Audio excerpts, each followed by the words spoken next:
Praise the Lord. Our daily bread. Micah chapter 4 verse 6.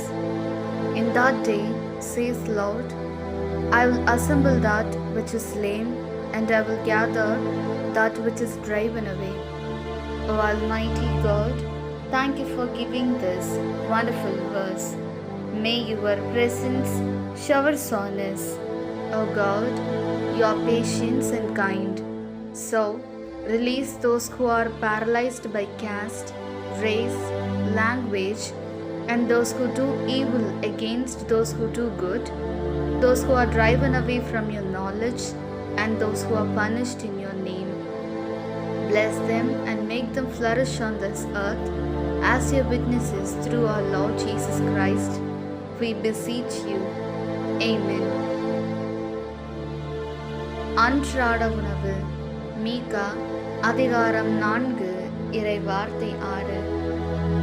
அந்நாளில் நான் முடமாக்கப்பட்டோரை ஒன்று சேர்ப்பேன், விரட்டியடிக்கப்பட்டோரையும் என்னால் தண்டிக்கப்பட்டோரையும் ஒன்று கூட்டுவேன் என்கிறார் ஆண்டவர். அன்பின் தகப்பனே, இன்றைய நாளிலே இந்த இறை மன்னாவை கொடுத்ததற்காக நன்றி ஆண்டவரே. இறைவா, நீர் நீடிய பொறுமையும் இரக்கமும் உடையவர்.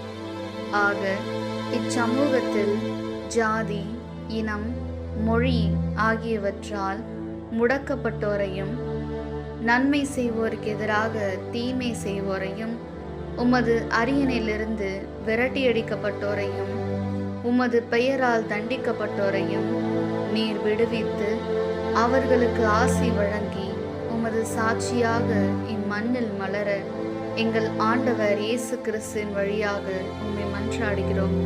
ஆமீன். അന്നുള്ള ഭോജനം. മിക്ക 4 അധ്യായം 6 വാക്യം. കർത്താവ് അരുളി ചെയ്യുന്നു, അന്നു ഞാൻ മുടന്തരെ ഒരുമിച്ച് കൂട്ടും, சிதறிக்கப்பட்டவரையும் நான் பீடிப்பிச்சவரையும் சேகரிக்கும்.